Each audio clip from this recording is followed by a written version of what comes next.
right, Ambitions fans, here we are for another episode review. This week's episode 8, Backstabbers. And as soon as I saw the title, I instantly thought of the OJ's classic song, Backstabbers. And off the rip, 9 out of 10. 9 out of 10. Various reasons why this episode gets a 9 out of 10. And, wow, I'm looking at my notes and it's a hot mess because there was a lot of stuff that went down. Let's see here, just to kind of go over the basics. Amara is in the middle of her early morning workout, and I have to say that I think somebody pointed this out. I would have to say that Essence Atkins, I believe, I hope I didn't say that wrong. Essence, I know that's her first names.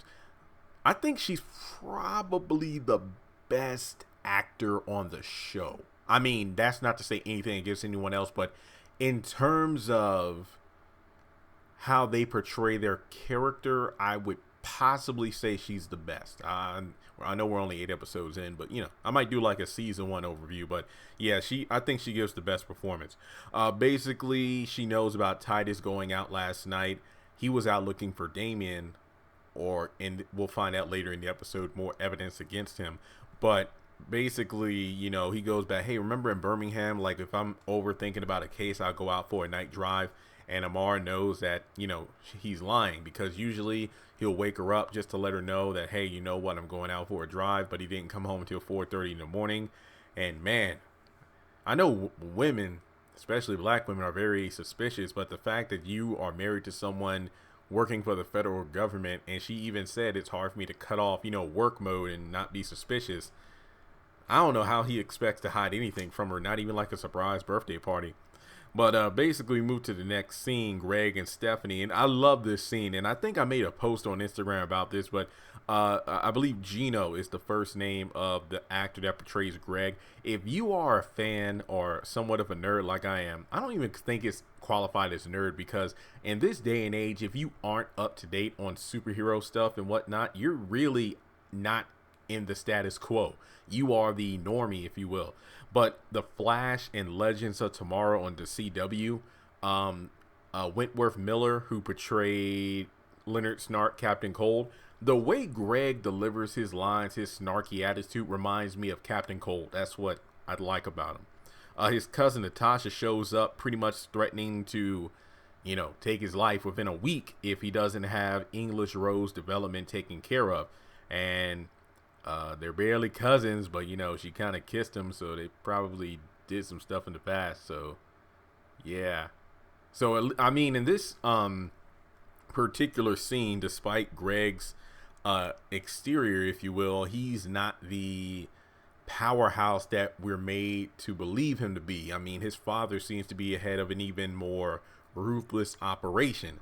So that was a pretty interesting scene. And before that, you know, Stephanie is forced upstairs because as soon as he saw Natasha on the camera, he was like, oh shit, you gotta go.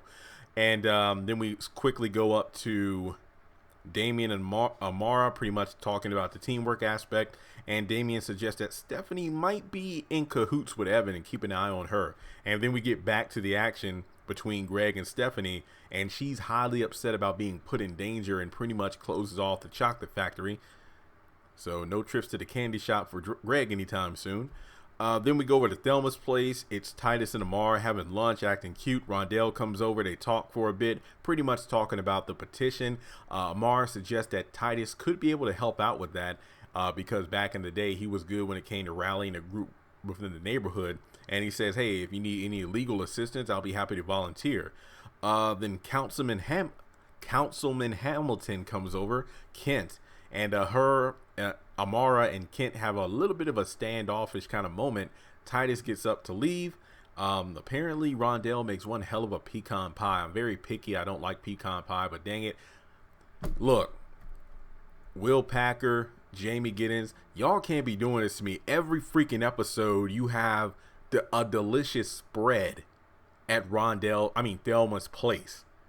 You gotta invite me down there for like a dinner or something. And even worse, when we get to a later part of the episode, the whole place is filled with people and food. Come on now. Okay, I'm sorry. That was my rant. My bad. I'm sorry. Okay, we got homecoming at my home church this weekend, and the food is just okay.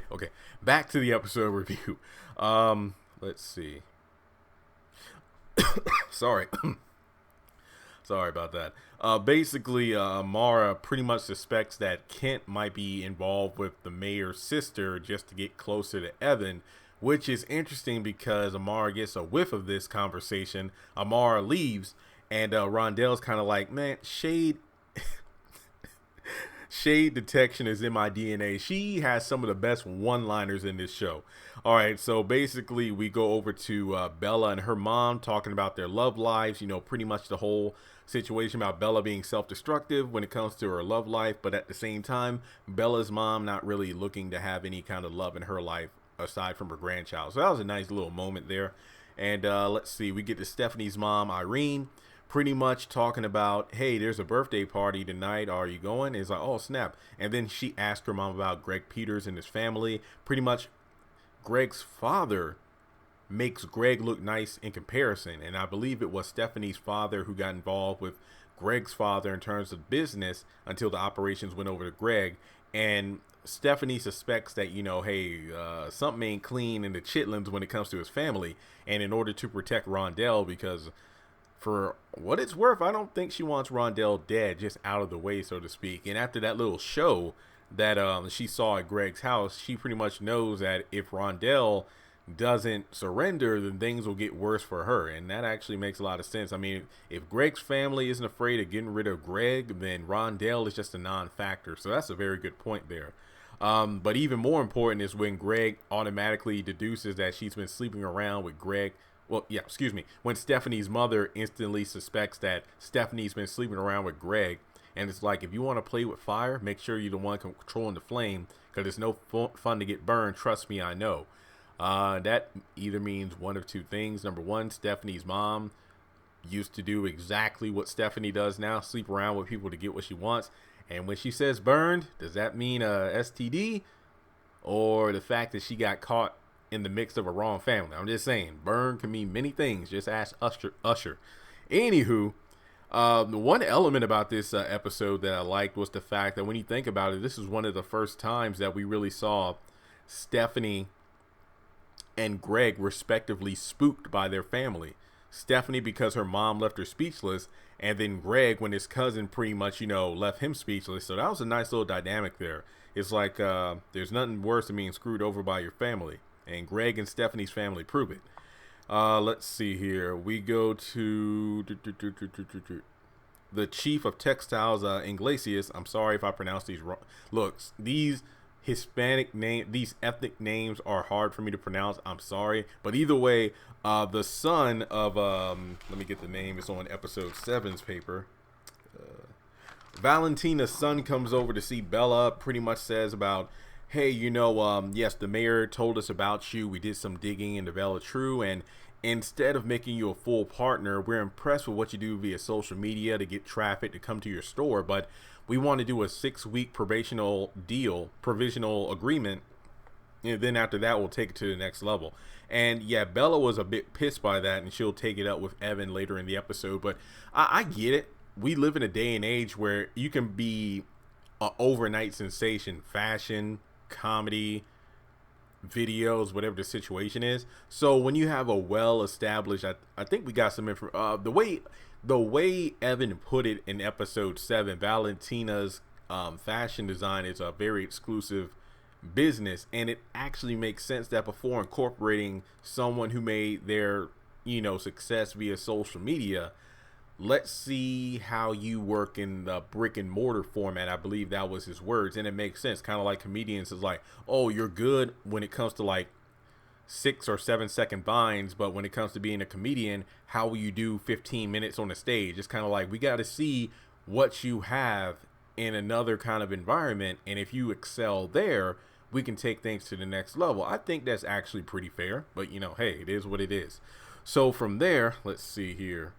Boy, do I need to work on my handwriting. But then again, I can't remember the last time I actually had to write stuff out. Okay, so Titus visits Damien. Oh, God. In the parking lot, confronts him and pretty much brings up Lester's wife, Sasha, and that's going to be brought up later in the episode. Amara breaks up the confrontation and then they leave. Evan is visited by Irene, pretty much just, one more time saying, hey, you know what? We need to take care of the Rondell situation. Is holding up Thelma's place and the Greg Peters development. And basically, it was a good scene. I think that was really good. You could just tell that Irene is Stephanie's mom. And, when it comes to his family, Evan isn't going to back down. But basically, it's a situation where he tells her about the signatures. And that's going to come up later in the episode. Two guys come over and beat up Damien. I have to say, he's creepy, but damn, he knows how to set a plan in motion. All right, so then we go to Thelma's place again. And there's like a neighborhood get-together in order to sign the petition to save the banks. And I think that, and once again, it goes back to my rant about you can't have all that good food on screen and not send your boy a plate, man. That ain't fair. And basically it's hilarious.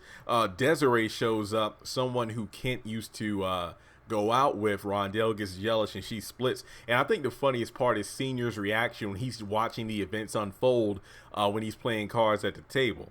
So then we have Bella and Evan again. Pretty much, she's throwing shade at Evan, pretty much saying, oh yeah, when it comes to visitation rights for your son, we're going to have to set up a 6-week provisional, agreement, and basically throwing shade about the contract. And the thing about it is, Evan was a bit taken aback that Valentina sent her son instead of seeing Bella herself. So that was something to keep your eye on there. But basically, Titus is arrested for Damien's assault, pretty much saying that, hey, you know what? We saw the footage in the parking lot, but we know you went over to his hotel and, beat him up.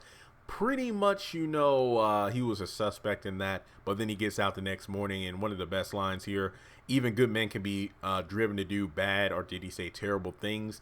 And Amara pretty much reassures him that, look, the more you do, the more power you're giving Damien. But then he retorts saying, hey, you know what? I did some research, and I went to Birmingham that night. I didn't go to sleep, and I found out some information about him. And he's the kind of man that will go after married women and then destroy their husbands, which goes back to, I believe, some of the threats that Stephanie was making to him a few episodes ago about how if you don't do what I want in order to destroy Amara's marriage, I'm going to expose all the times you put innocent men behind bars, and that would ruin Damien's career. So it looks like Stephanie has all the dirt on Damien, but then Titus is slowly getting more and more intel. But the thing is, Damien has those cameras around their house, so he can pretty much anticipate everything he's going to do, which is going to give him the upper hand. Let's see here. Oh, and then one of my favorite parts of the episode, Valentina's son comes over, and Bella has 3 beautiful models showing off the design she made within 48 hours. A great scene. I love the music.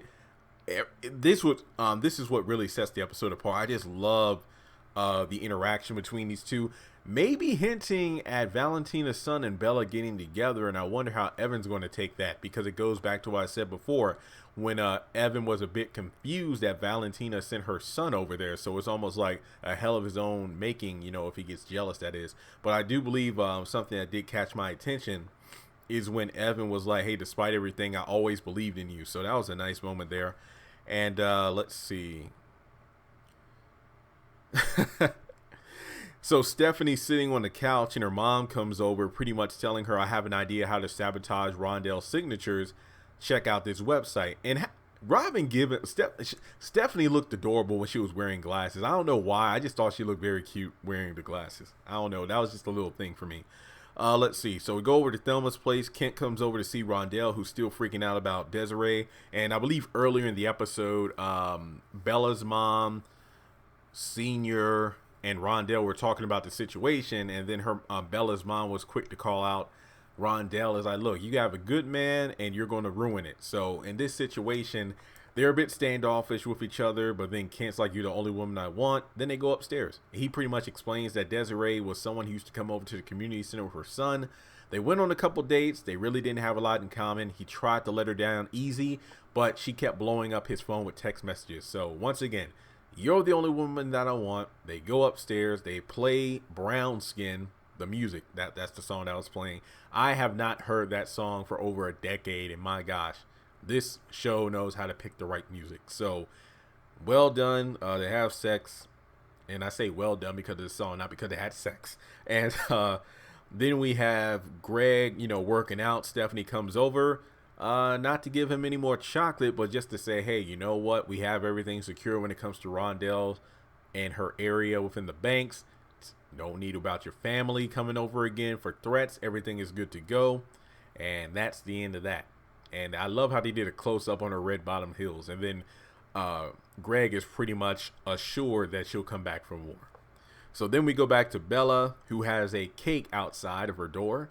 She's in the midst of working on some designs, and she goes back in, opens the cake. It says whore. She suspects that Roderick was the one that sent the cake, and then proceeds to dip her finger in the frosting and eat some. And I was nervous because I'm like, oh snap, is this another situation where somebody's going to be poisoned unexpectedly? I don't know. She didn't pass out or anything. And then we go to, oh, this is messed up, the end of the episode.